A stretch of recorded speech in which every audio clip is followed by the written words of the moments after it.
Greetings, bloggers, followers, and potters. Dustin here from Dustin's Dynasty with the second half of this week's vlog.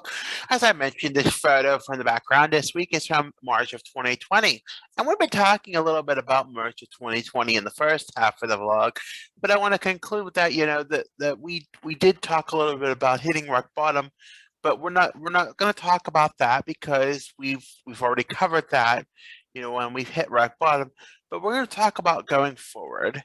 And 2022, we're in a new year. We're almost at the end of the second month, and because the second month has, we're at the end of February. We're going into March next week, and I have to look at the future, and futuristically, we're looking more on this side, of the wellness goal of life.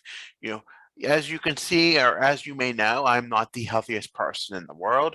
And, I have for the very longest time been very reluctant about, the need to get real about, losing weight and, not fooling around or not being serious about it for a very long time. And I think now, more than ever, I realize that I have to be real about it because, we don't know how much more time we're granted on this earth. Whatever belief system or faith or spirituality you may have, we don't know how much time anybody is granted on this earth. And I'm 36, and I'm openly going to admit that I'm 345 pounds, about, give or take. And the medicine, as much as I have for 3 years despised it, and now I've finally accepted it. I'm going to have to live with it the remainder of my life. The medicine has caused continual weight gain, continual appetite, and so on and so forth. This week I've been going through the motions this week, but one of the things that I shared as a part of my daily picture was a photo from 2019 when I had got into a lower jean size, and unbeknownst to many, and I think I was masking it so well as part of artistic masking can be. I was masking the fact that I was not following through with my medication regimen as I should have. Granted, I'm doing better now, much better. Hit reality, and there's a long story about that. And if you watch the first half of my vlog, you can get some hints of it. But we're getting better, and we're working on it regardless. As being said, with the medication having to be a part of my regimen and my routine, the reality is I have to focus on that I'm going to need this medication the rest of my life to be thriving. And I get that not everybody believes, in medication and helping, but and causing, issues such as the weight gain, being healthy. But for me, it is what is necessary to stay well, because I can tell you that, I'm not well, when I don't take it, I'm not well. And I can tell a difference even if I miss one day of medication. So, anyway, regardless, we have to work on maintaining wellness and at least getting to some sort of healthy weight, and that's been a long-term goal for approximately 15 years now. I joined a weight loss group 15 years ago in my church basement. I've gone since then, and since then I've gained approximately, actually, 70 pounds. 70 or 75 pounds. I was all the way up to almost 80 or almost 90 pounds that I've gained, and I've gotten 14 off since last year. I lost 9 last year, and I'm still going. No, I lost 11 last year. I'm sorry, and I'm still going down, with the weight, and it's still a struggle. It's not easy. You always want to eat, so you always think about everything being about food. And that's one thing for me, is that everything, when I would go out before in the previous independent experience, many times it involved going to the convenience store that had a dining room and maybe having a soda drink, whether it was not really calorie friendly or having food that was not calorie friendly, but while sitting and eating the paper, reading the paper, or going to the nearest fast food restaurant because even that I moved 3 blocks when I used to live. I lived 3 blocks from a very popular from a very national chain restaurant, and now I live very close. I live about 3 blocks from the same restaurant in the other direction, and it is tempting to go there. However, as time goes on, my GI system has not been agreeing with some of that food, so I've been staying away from it as much as unless I know what is safe and what I can have for a meal. I don't really particularly go out to eat, or I have my safe locations. But part of that being the safe locations was the reality of that I had to have soda with every meal, and sometimes in way too much excess that I would get 4 liters at each interval. And it's been damaging, and I know it's been damaging. And while I've had blood work done at the beginning of the year to prove that I didn't have diabetes, and I didn't. I had a 5 something A1C. But how long can I keep? My thought is, how long can I keep this up? How long can I keep living and maintaining? Now, in my weight loss group, and I'll include information about that in the head of the video. How do when we go into our meetings every year, we start fresh in the beginning of the year. So we are in 2022. Through various circumstances beyond our control, we did not meet until the 31st of January, which was about 4 weeks ago. And as such, as a result, we did not meet until then, so we didn't weigh until then. And our first weight was in January, so nobody, there was no, so we're getting into February now. We're in the end of February, and it's been a slow loss, but I've lost a couple pounds. But I've remained they have not had to use a red pen in my chart to signify that I have gained weight. That's something I'm proud of, and I would like to continue going with this year. However, it is as if I'm keep flirting with disaster by eating food that is not, conducive to losing weight or maintaining wellness.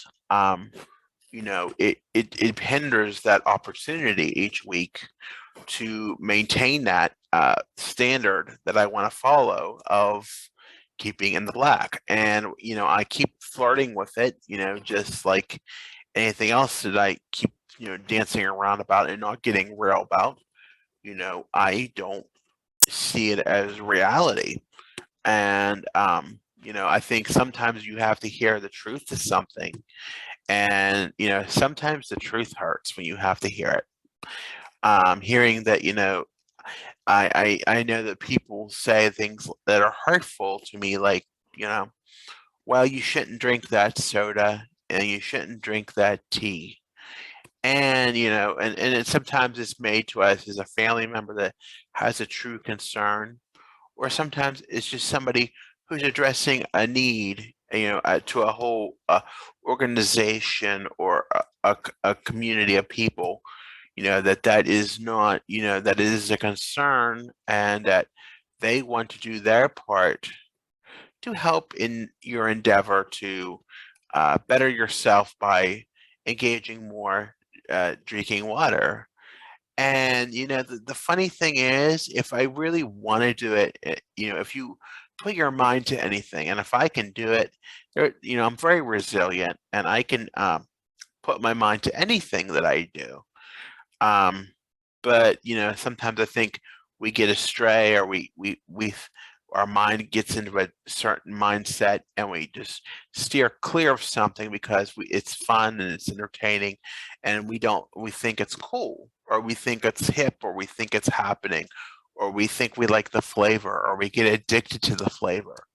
But in reality, we must realize that being, we have to take care of ourselves. And it's not that these people are saying these things to be hurtful or meaning or to make people angry or to make people upset. It's because they care about us. They care about our health. They care about our well-being, and they want us to be around for a while. And they don't want to have to bury themselves. For example, my mother doesn't want to bury me because I am not being careful about my health. And I wonder about that sometimes myself, because I think, what if I didn't take care of myself? I am literally flirting, with disaster, and I'm not being cognizant of the need to take care of myself um more consistently and more continually. Being more on point with being sure that I'm doing the right thing. So, I think in reality, I need to focus on that, because I think, in reality, that's what we want to see. We want to see success, and we want to see healthier outcomes for people. And myself included, I know I would be happy with a happier outcome. Now, in 2021, I did walk a few 5Ks, but I wasn't, ideally weighing the best weight I should, and I wasn't ideally taking care of myself. Ironically, we would go for those walks, and I would go for several walks. However, they would end up usually in a convenience store or a restaurant. And I know that was not the right thing to do. The right thing to do was cook a meal and get to the real, nitty gritty of what needs to be done. So, therefore I've decided, that, sometimes it's not about the takeout. It's not about the fancy cooking. It's not about, you can be lazy, and, you choose, what you do is what you choose. And, yeah, today I went to day program, and yeah, I could have called up and ordered something, but I chose not to do that. I chose to cook noodles for dinner and drink milk, which I got my servings of milk in for today, and I was good about that. But and I realized I don't need soda the rest of the day. I had some this morning, and that I need to work on getting better at getting off the soda. Now, granted, I might need one to get to the day or a few, but I shouldn't drink in excess of 4 liter 4 or 4.5 or 5 liters. That is so dangerous. And I sort of talk the talk when it comes to that, but do I really walk the walk? Do I really do what I'm supposed to do? And I think if I did what I was supposed to do over time, that would, the result would show. And I think I could be proven well to others that what I am talking about is what is happening. And I need to do that also to be an example to my fellow members at my day program, to show that if they want us, if they're kind of, if the staff are kind of helping us do that, um, how can we need to I need to be an example for them as well, and show them that I can, if they're encouraging us to drink water, then I should probably follow suit and drink water too. Because me being a morbidly obese gentleman in my 30s, mind you, uh, is a sure sign that I need to do the right thing and be respectful and do the right thing, because and lead by example and try to be that example, because I do have the opportunity of going to a weight loss support group every Monday night, and not everybody does have that opportunity. So, having that opportunity to have that weigh in, and yes, that connection and that advice does help too. But, I think being able to prove to people that what I am doing and what I am spending the money for, regardless of it, I care about the money for, putting that money into, investing that into the weight loss group, and also being a part of investing, my time into the chapter. I need to also be, cognizant that I need to do my part and stay well, just not only all from all walks of my journey, not just, the weight loss journey on Monday nights, but throughout the week, throughout the weekend, personal life, my professional life. All these factors need to play in and be a part of what is necessary. I don't know what this year's going to be. I hope we're going to get a better year. I don't know. Think I'm going to do any 5Ks yet this year. We're going to dance around with it and see how it's going to go. I'm hoping it goes better. Um, you know, I'm hoping that, the 5K that I like to do is back to its normal schedule. Since COVID somewhat got somewhere normalcy, so it's in April, so I don't think I'll be able to train in time. So that's a difficulty for me. So, but I am going to hit the trail once the weather breaks and the time breaks here in a couple weeks. So I'm hoping to do that. I'm hoping to get out and enjoy the nature, and I miss that. I miss that, and I miss our walks with my mother. And hopefully, because I have decided to put my boundaries around the things that have been difficult in my life, that I can actually enjoy the walks with my mother, instead of being miserable all the time or being in a negative, condescending way with my mother like I was before. Also, the trail has been resurfaced and is like $1 million highway for a mile and a half down from town. So hopefully that helps as well. So I think all these things are going to work out for this year, and just incorporating better food choices. Like for example, I have a healthy menu idea here from healthy menu idea from the food pantry. So hopefully we get all these things into place, and sometimes things are just not going to be what they are. They're not going to taste like homemade food. But we have to adapt our reality and see what we have to do to take care of ourselves, so that you know we know what we're doing. Okay, I want to thank you again for listening today. I know it was very redundant, but it's very important to know what you're going to do in 2022. And I want to share this 2022 one as an update with you. As always, you can give it a thumbs up or a thumbs down. Be sure to tap that notification bell if you want to hear more notifications. Be sure to be subscribed to my channel if you haven't already. And be sure to visit me on Facebook, Instagram, Twitter at Dustin's Dynasty, on the web at dustinsdynastyusa.com. I'm on many streaming platforms, including Spotify, where this vlog will be transferred into a podcast. And I'm on TikTok and Pinterest at Dustin's Dynasty ASD. I want to thank you for listening and have a good weekend, everybody.